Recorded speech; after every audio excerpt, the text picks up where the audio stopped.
Welcome home to Laganeel. It's taken 1,178 days for the Laganeel Lodges and Bonds to complete their 2013 12th of July. Probably one of the longest lasting parades in history. The Siege of Londonderry only lasted 105 days. The Williamite Wars in Ireland only lasted 935 days. But we have achieved today what King William III, Prince of Orange, fought for and won: civil and religious liberty for all. Stopping the parade displayed injustice and showed intolerance. However, thanks to the campaign to see the injustice corrected and the tolerance challenged, we have walked the Queen's highway. Neither seeking to cause offence nor violence, we simply sought to see the parade completed, and we thank God that it has been achieved. I would want to thank all who supported the campaign. I don't intend to name names, I would leave someone out. I would thank the Laganeel Lodges and Bonds. I would thank those who established and manned and supported the camp at Twaddell Avenue. From those who made the teas to those who contributed financially. I thank all those from across the United Kingdom and beyond who had attended our peaceful protest. Brethren, sisters, Sir Knights, Bonds, Loyalists, Unionists and all parties and none. A special thanks to the local community who hosted us each evening. Their tolerance has been much appreciated. I thank all those who have contributed to our protest campaign over the last 3 years. In terms of lobbying, making speeches, being involved in talks and generally offering support, we may have had our differences at times, but each and every one, loyal order members, politicians and community activists, have all contributed to this day. Finally, I thank those who prayed for the situation.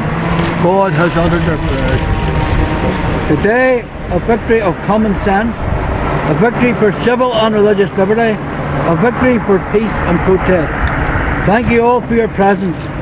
Let me introduce my Deputy County Grand Master, Spencer Beattie.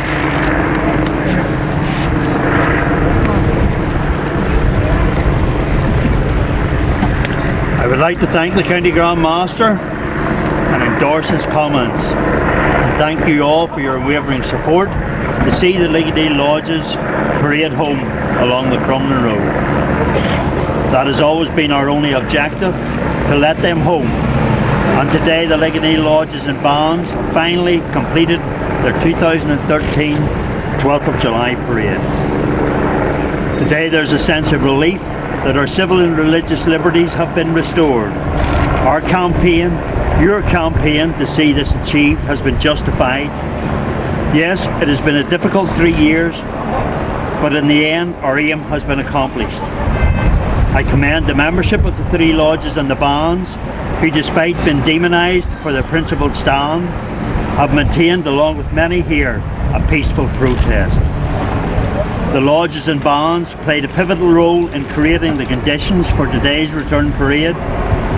That decision was taken solely by the 3 lodges themselves, and we as a county are fully supportive of the actions they have taken.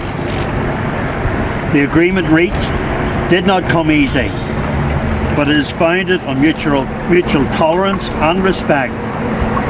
Going forward, we trust this positive atmosphere will prevail regarding future parades in North Belfast, including future return parades along the Crumlin Road.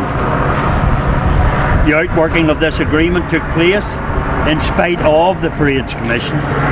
Indeed, the Commission's actions throughout this long process have only served to impede progress.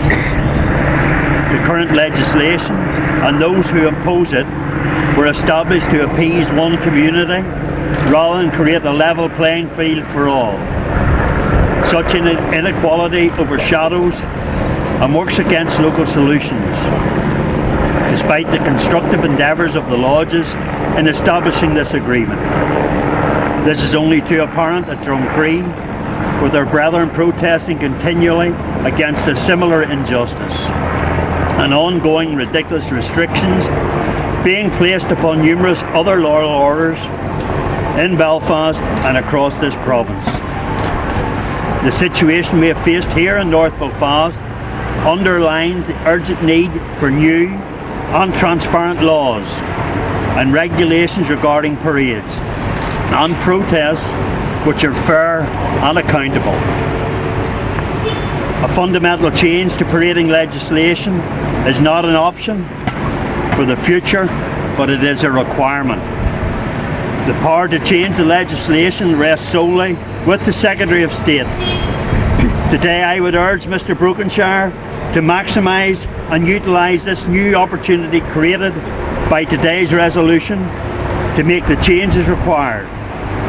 Unlike his predecessors, the Secretary of State must show leadership in respect of the legacy issue that is parading and take a proactive and constructive approach to finally and adequately dealing with the issue once and for all. The Orange Institution has demonstrated it is willing to play its part. Those in power have a duty to do likewise. Our protest is over. Politics must now deliver for the people, not just for one section of the people, but for all the people. Later this morning, we will begin the process of removing the camp at Twaddell. However, our long-standing campaign for a transparent, accountable and equitable parading system will continue. That is for the future. For today, brethren, we finally got home.